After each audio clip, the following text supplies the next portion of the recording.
Hello and welcome to a review-ish. Now if you don't know what a review-ish is, it's basically like a review, only worse.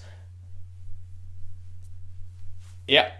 Yes, today I went to the premiere of Ant-Man, the Swedish premiere. It came out a few days later here, so damn you. And I gotta say, I was worried so much that this movie wasn't going to be good. I saw the trailers, I thought they were funny, but I still had this like, I don't really watch heist movies and stuff, and they just hammered on and on about how this was a heist movie. I didn't know how this was going to be. The Luis character, played by Michael Pena, I think that's how you pronounce his name, he wasn't that funny for me in the trailer. I thought his jokes fell flat, so I thought, oh shit, it's just gonna be like a comic relief and you gotta tell a bunch of unfunny jokes and I'm gonna sit there like, But surprisingly enough, the Luis character was fucking one of the best parts of the entire movie. Everything that he said was funny to me, and that's amazing. I know it's weird I talked about one of the secondary character first. Okay, so let's talk about the movie in general before going into spoilers. I really liked this movie. It had heart,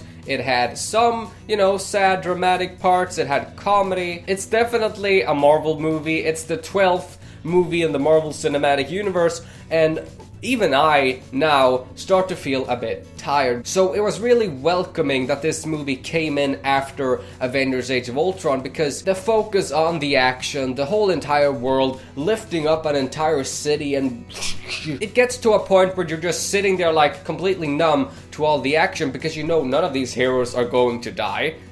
They all have movies coming out afterwards. So it was extremely refreshing for Ant-Man to just take all of that and then just downscale it completely. And because of that, it was a much more personal story. Paul Rudd as Scott Lang was really good. I think Scott Lang is like the most relatable superhero yet. Because he's not a superhero, he's not a genius. He was just a guy trying to do something good for others, and then he went to jail because of that, and Ant-Man.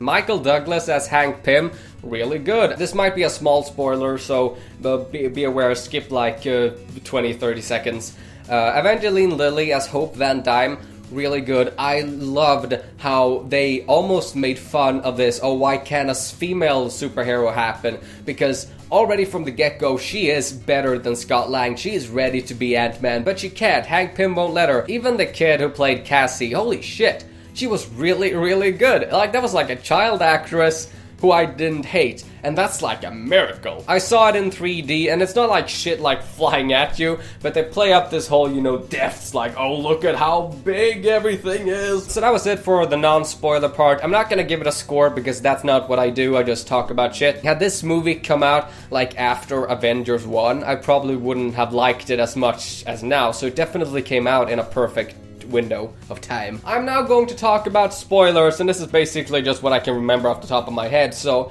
if you don't want to get spoiled, I mean, if you live in the US, you've probably already seen this movie. Actually, you probably haven't, because it's not making much money. Actually, it is making much money for being Ant-Man, but you know, go watch the movie.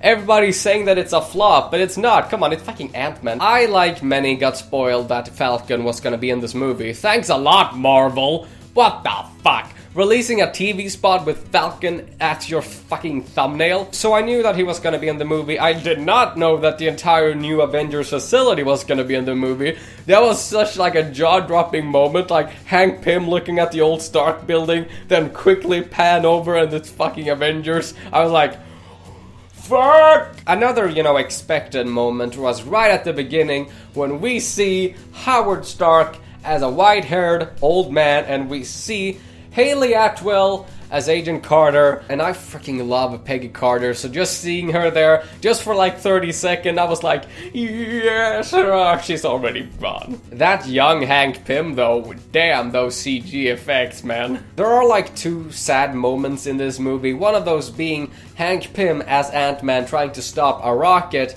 and then we see fucking Wasp, Janet Pym, coming flying, and I was like, oh my god, she's wearing like fucking original costume and everything, it's fucking amazing. She's pushing the whole regulator thing, she's sacrificing herself. Hank Pym, no, and it was like, oh god, it was so sad. The other most sad part is Anthony. I will remember you. One of the best Marvel characters yet, Anthony.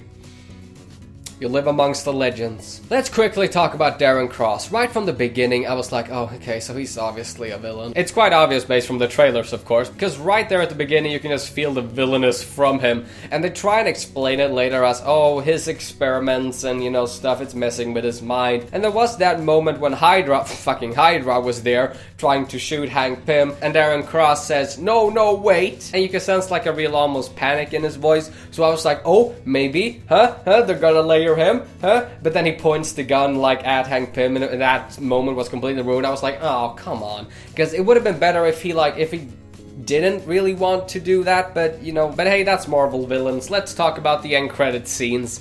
The first end credit scene, Wasp suit! Yay! I love it! It looks better than fucking Ant-Man suits, that for sure. There's not much else to say. I don't think she's gonna be in Captain America Civil War. It would be kind of pointless, right? Her just flying in out of nowhere like, goodbye!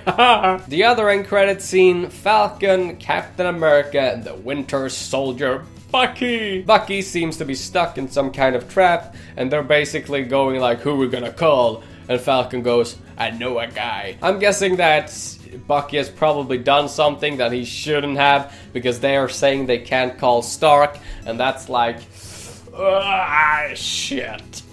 Civil War though, it's gonna be fucking good. Let's hope they focus more on characters and less than all the like fucking action.